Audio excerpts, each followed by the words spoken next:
This special edition of Straight Talk is brought to you by University College and Extension Services, celebrating 35 years of providing educational access and opportunity. Straight Talk is brought to you in part by Southern California Edison. For over 100 years, life powered by Edison. The Press Telegram, your local news leader for over 100 years. And Laserfish, run smarter.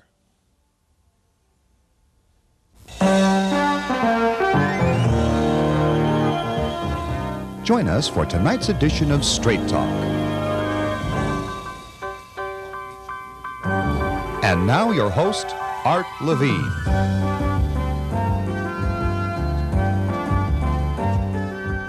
Good evening and welcome to the special edition of Straight Talk, a conversation with CSULB President King Alexander. Tonight we're coming to you down the road from our regular studio. The show is originating direct from the campus of CSULB at the studios of Advanced Media Production, a division of University College and Extension Services. I would like to thank University College and Extension Services for sponsoring this special edition of Straight Talk. And Dr. King Alexander, welcome to Straight Talk as I come to your campus to do this show. It's great to be back on your show, Art, and it's great to have you guys on campus, and welcome home. Thank you so much. 61,000 applications for admission this past year. Only 7,500 students could be admitted. This university has increasingly become the university of choice for students. It certainly has, and it's not just in our region of Southern California, it's all over the state of California. As you know, we have more special admissions. We have special admissions for many of our regional students within about our 10-mile radius around the campus, which many of our students come from, but increasingly, the students that are applying are coming to us from Sonoma, they're coming to us from Napa Valley, San Francisco, Merced, all the way up to Humboldt. And these types of numbers, I think, are indicative of the type of attraction that our campus has become throughout California. Well, just for the record, I've been a faculty member on this campus for 32 years and seen the campus through many iterations, and the beach is hot. The beach is very hot. It's very hot, and we'll have, of that 61,000 population, we'll be enrolling about 4,200 new freshmen next year. The rest will be transfer students from primarily the 4 to 6 local community colleges that we work very closely with to make sure that we have smooth transitions between the 2-year and 4-year institutions. And I know we're the second largest campus in the state following UCLA based on full-time equivalent enrollment, but we really could be the largest if you wanted to open up the gates, but you don't want to do that. Well, unfortunately, just due to the class size and our ability, just the space on campus, we want to make sure that we are indeed protecting the quality of what we're offering. We are growing about 750 students a year, which is a little bit more than most institutions nationwide. And the remarkable thing is that it hasn't negatively impacted the type of education that we're offering or negatively impacted the value of the degrees that we're granting. So you want to maintain the quality as you handle growth? I think that is indeed one of the greatest challenges that we face in California, and also a challenge for our institution. If we wanted to, we could certainly open the doors next year and not only become the largest in California, but become the largest in the United States in about 3 years. Really? Looking at these types of application numbers. Well, I know that one of your commitments is to make the campus more user-friendly for the students, and we all know, we who are on campus know about the Starbucks in the library and coffee shops in the dormitories, and you want it to be more of a 24/7 place where people can hang out and stay and do stuff other than just go to classes. Well, certainly, and I think we have had a long standing reputation from decades ago that has stigmatized the campus as more of a commuter place. I think we were losing that, and President Maxson started a trend of pushing the envelope and getting rid of sort of the commuter nature and stereotype of the campus. And we're going to continue very aggressively moving towards decommuterizing the university, which basically means we're going to be providing services, opportunities, hoping that our students come to campus, not just to go to class, but come to campus to live, learn, and grow together. And I know that the students recently approved that new rec center, which will be a major new facility. That was a wonderful election where 75% of our students voted to construct a new $65 million student recreational wellness center. That'll be state-of-the-art, and we anticipate it'll be the best in the United States, and that will also change the dynamics of students wanting to be here on campus after class, weekend activities, Fridays, Saturdays, Sundays. We want our students here, we want them here all the time, and we're going to open up our doors and make sure they have the opportunities that pull them to our campus all times a day. One of the thoughts I always had, and I know it's a tough problem to solve, but bringing the fraternities and sororities onto campus from their current locations scattered throughout the city, which in some cases is problematic. It is problematic. I worry a little bit about the safety of where some of them are located too. What we'd like to do ultimately is have fraternities and sororities congregated in a single area, so that they can... You mean on campus or off campus? Well, anywhere really, and as you know, land is the premium issue here in our area as well as other areas of Southern California. That's in the long-term plan, is to get the fraternity and sorority, the Greek alumni together to make sure that they're also supportive, which they would be supportive of putting them together, and to create an environment so they're not piecemealed together somewhat like they are today, where they're here, there, and other places, but they're much closer to campus where they can walk and benefit from the type of things that we offer all the time. And related to that, of course, is faculty and student housing, and I know that's a top priority for you. It is a top priority, and we have about 30% of our faculty that are renting still. And as we pull in new young faculty from all over the United States, this year we'll pull in about 85 to 90 new faculty. Last year we had about 78 new faculty, which are the two largest classes of new faculty that we've had in 25 years come to our campus. We need to make sure that they can find affordable housing, and we're getting very aggressive about how we're doing this. Most recently, the City Council meeting of the Press Telegram building, the October 5 development, will offer 60 opportunities for our faculty to move into the downtown area. We're going to continue looking for other options so that they have multiple options throughout our community and in Orange County. Because the incredibly high cost of housing in California can be a disincentive to attracting faculty members that otherwise might want to come here. It certainly is. I mean, we're competing, when you're competing against the University of Kansas, Chapel Hill, we're competing with some of the best universities in the country to get some of the top faculty in the country. And they don't have to worry about these issues. At Champaign-Urbana, where I was, it wasn't an issue the university had to worry about. At Madison, Wisconsin, it was not an issue they had to worry about. They just assumed the faculty would find a place to live and come in and be fine. It is an issue that we need to tackle, and we need to get aggressive in using how our foundation is used and our foundation exploring opportunities to help our faculty in a lot of ways. Great. Well, we'll be continuing this fascinating conversation with the Prez, but first we have to pause for these messages.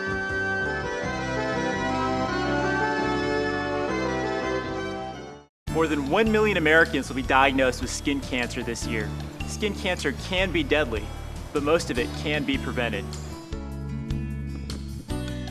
When you and your family are out in the sun, you need to slip on protective clothing, slap on a hat, and slop on the sunscreen.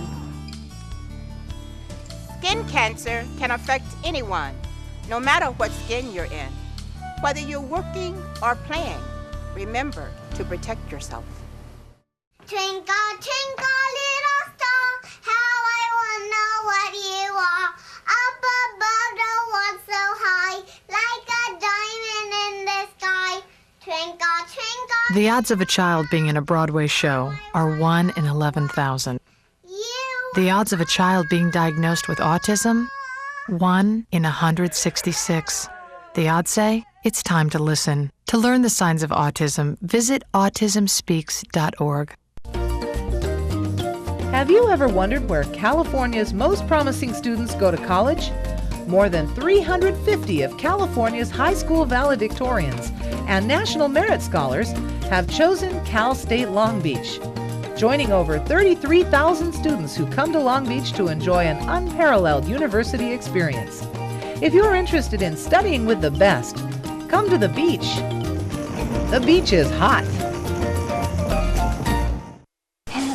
Hats. I am folding the pants.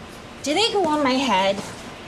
Everyday moments can become teaching moments because learning starts long before school does. Give your child the start they need at bornlearning.org. Welcome back. Continuing our conversation with King Alexander, the president of California State University, Long Beach, the 6th president of the university. And King, you got your PhD in higher education policy and your master's in comparative education policy from Oxford.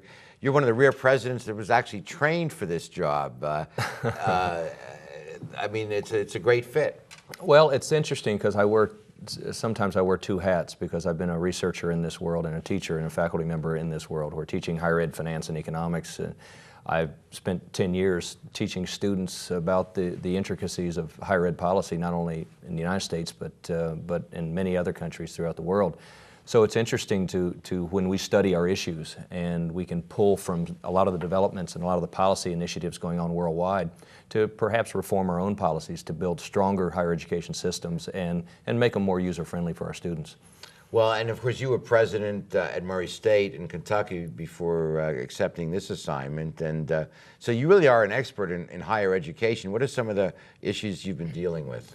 Well, I think the biggest issue, the biggest macro issue worldwide is the fact that higher education has never been more important to society than it is today. And it's a good thing. I think it's a product of... Why is it so important? Because the economies, people have finally come to the realization that knowledge-based human capital is created in schools, it's created in universities, it's created in colleges. And whether you're reading Thomas Friedman or Richard Florida or going back to many of the commission reports from India to knowledge creates wealth. Knowledge creates wealth, and not just individual wealth, but more importantly, legislative bodies throughout the world are realizing that knowledge creates societal wealth. Social gain, it creates economic gain. And today, unlike any other time in history, there is a consensus of thought regarding this issue, and it doesn't matter if you're a Republican or a Democrat or a Tory or a Labor Party official. They're all united on the front that access is necessary. Well, as global trade increases global competition and we lose out to lower wage countries as far as our manufacturing base, which is a huge issue, what replaces it is, as you suggest, intellectual capital. And in my course in government regulation, one of the points we make is that, and this was shocking to me when I first found out, that the value of the intellectual property in this country, the IP, is more than the economic value of all the factories, plants, and equipment. Yeah, I would agree completely with that. I think that there's a realization that the greatest natural resource of any country or any city or community like ours is not oil, gas, or gold or diamonds. It's actually the minds of children and the minds of students. And I have a theory about California. Let me throw this out to you. That California, which is an open state, still has that free spirit. It's not an accident that three of the most creative industries in the country or in the world are based here in California. The movie industry, the Silicon Valley, both software and hardware, and also automotive design that was pointed out to me by Jack Kaiser. Yeah. This is pure creation out of the mind, and the centers for these three are here in California. Well, and there's even, I think, a stronger national example. When the GI Bill first came out, Truman's recommendation to give the soldiers higher education opportunities, there was a lot of resistance against the GI Bill. And universities, even the higher ed community, and it was even stated by President of University of Chicago and the New York Times. That what was the objection? The objection is, quite honestly, the statement in the New York Times that it would turn our universities into hobo jungles. That was the first objection. The second meaning what? Meaning that it would dumb down. It? They said it would dumb down the universities and what higher education meant. And the second objection, which I think is even more significant, was the objection that there weren't enough job opportunities when they leave college. Oh, wow. And they'd all end up walking the streets with college degrees. Wow. What they did not anticipate was by providing the type of educational opportunities to the soldiers that came back, they created their new economies. They created the new economies that led to the type of industries that we saw in the 50s, 60s, and 70s. So not only was it moral and fair to these men and women that had risked their lives, giving them a chance, Precisely. But it was good for society as a whole. It turned out to be the greatest experiment that we ever undertook in higher education up to that point in our history. And they took the expansion of their minds, the application of what they did in college, and then when they put it into the economy and put it into effect, our economy took off. Wow. And so you can't judge today's economy you can't measure higher education access by what's going to happen in today's economy. What you need to do is look forward in what we're creating in the future. So what would be the lesson learned from that applicable to today? The lesson learned from that is that universal access, and we're seeing this not only in the United States, has now been accepted. It's been accepted throughout the United States. It's been accepted on virtually every state legislature in the United States, but it's also been accepted from Australia to Canada. And the policies that they've implemented just in the last 10 years have propelled them to catch up with us in terms of access to higher education and completion rates to higher education. Now we're in a much more intense competition worldwide for knowledge-based human capital. What I hear you saying, that America, which some people think is at risk of losing its competitive edge, certainly in losing some of our manufacturing base, to maintain supremacy economically, we have to invest in this human capital through our universities. We have to keep our own, and we have to go out and get others. And I think it was best said to me in a dinner in Australia, in Canberra, Australia, a couple years ago, when their Undersecretary of Education leaned over and said, "Thank you for putting up such restrictions to get into the United States for international students." And this was after 9/11. After 9/11, because now we're getting all your computer scientists and engineers. Yeah. And I think that's a telling statement about about how we need to realize public policy can influence the future economic growth or hurt our future economic growth. Wow. We'll be back with this great discussion, but first we have to pause for these commercial messages.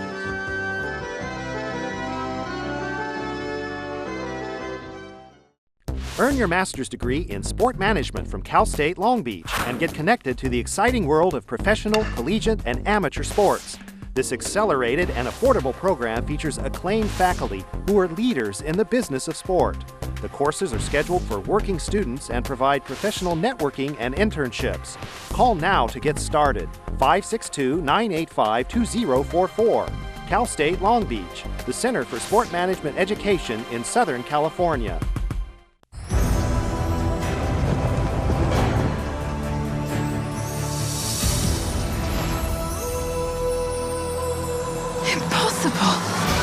It's never too early to start reading to your kids. Are you prepared for what awaits you? There are amazing possibilities when you open a child's mind to reading. Log on to the Library of Congress website and let the journey begin. Earn your MBA degree in 2 years. The fully employed MBA program at Cal State Long Beach is designed for working professionals who want to get ahead. Attend a free information session to find out more.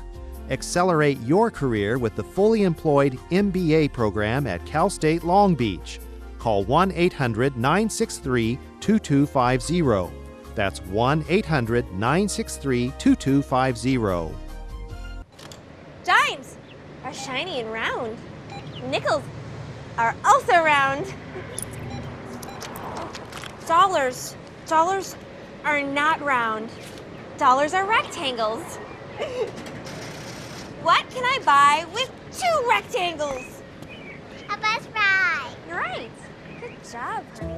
When you talk with your child, you build vocabulary, and learning starts long before school does. For more tips, go to bornlearning.org. Continuing our conversation with King Alexander, we were talking about the macroeconomic impacts in the last segment, but Long Beach State has an enormous impact right here in the Long Beach community. We have an amazing macro impact and a micro impact on our own community. And we've, about a year ago, completed our economic development study, the impact study, and it shows that naturally most of the people know our expenditures per year, about $470 million a year, $470 million a year.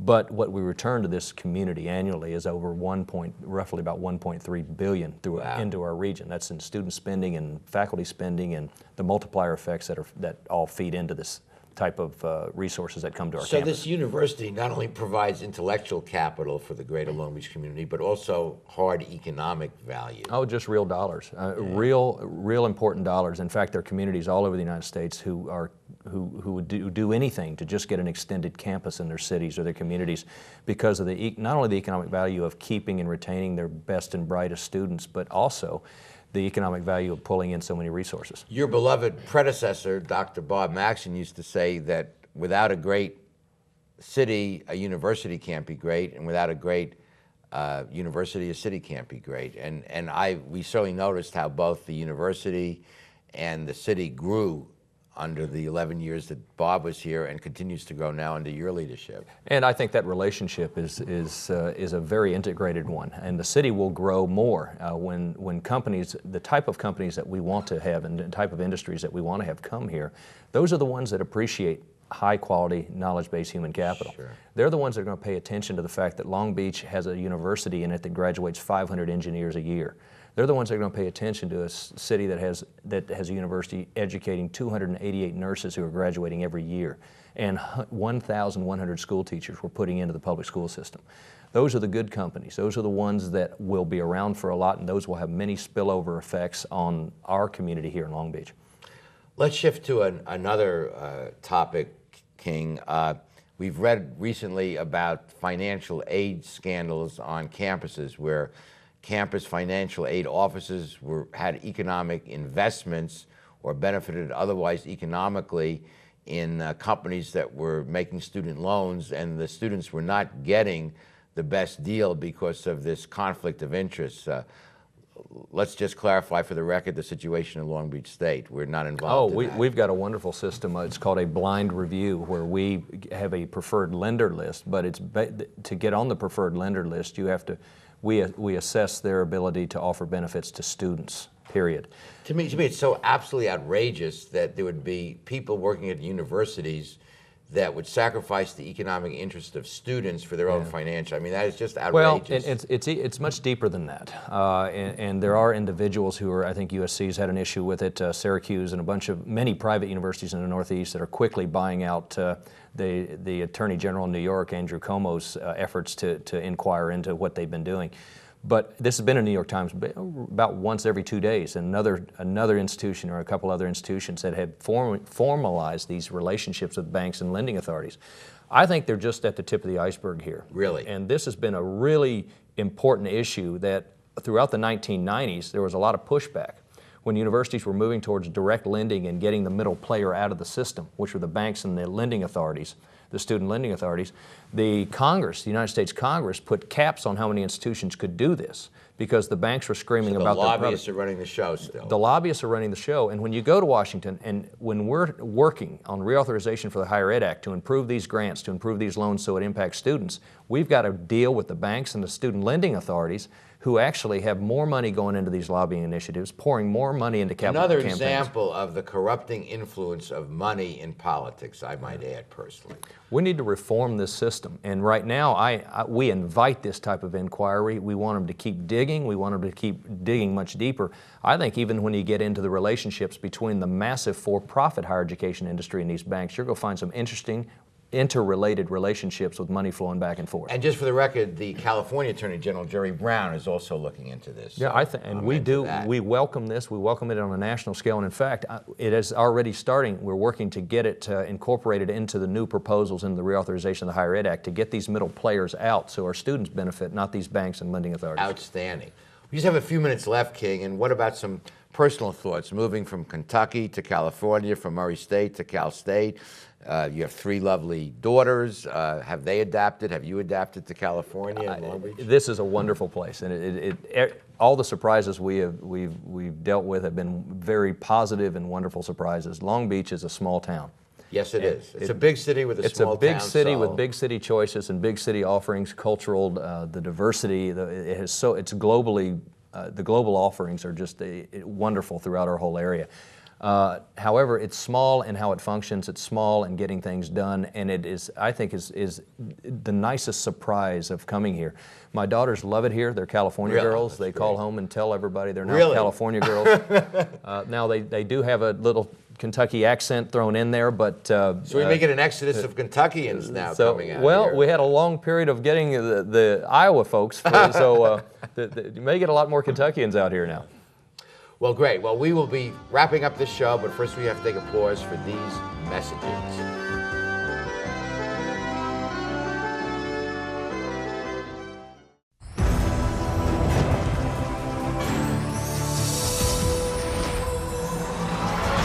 It's never too early to start reading to your kids. There are amazing possibilities when you open a child's mind to reading. It's time to make your career move. with quality training and education from the University of Choice, Cal State Long Beach. Achieve personal and professional excellence by enrolling in career-enhancing programs offered through University College and Extension Services. Courses include computer technology, management, leadership, global transportation, accelerated degree programs, and more. Make your career move now. Call today for your free catalog.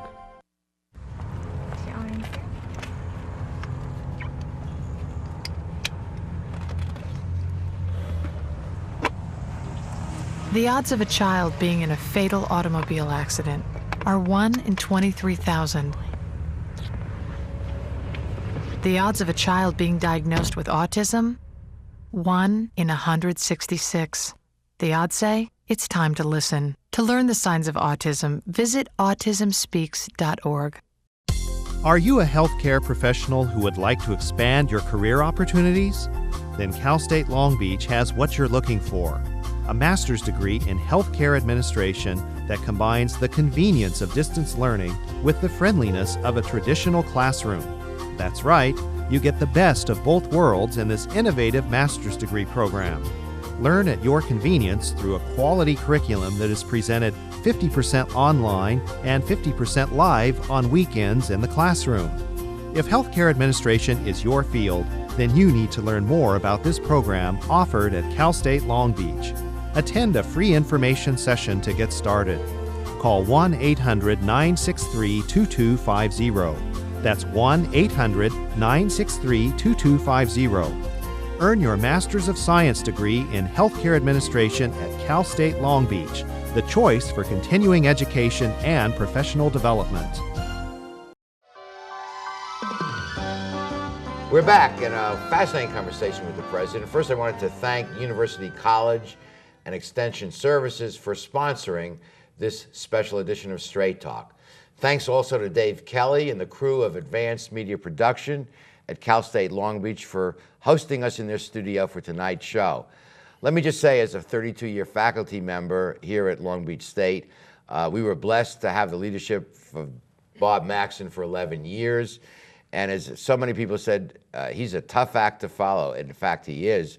But I believe we have found someone, Dr. King Alexander, who is such a worthy successor to that and is going to bring the university to new heights. And King, we're very lucky to have you here on this campus. Well, that's awfully kind of you to say. We have wonderful people here on this campus, and my job is to figure out a way to let them do their jobs and do it better. Yeah. Well, every university, every institution has problems, but if you have leadership at the top that you really believe in, it makes a huge difference. Well, thank you, Art. It's a wonderful university. We have a wonderful campus family and community, and we're gonna bring back our 225,000 alumni out there to be a part of it too. Amen to that. And we're gonna get some more wins in the basketball column, and we have a new head basketball coach, a new athletic director, new provost. A lot of new folks here. A lot of new folks, but the nice thing is they're all committed to the same things that our campus are truly committed to, and that's the education of students, providing opportunities that change lives, and that's what we do.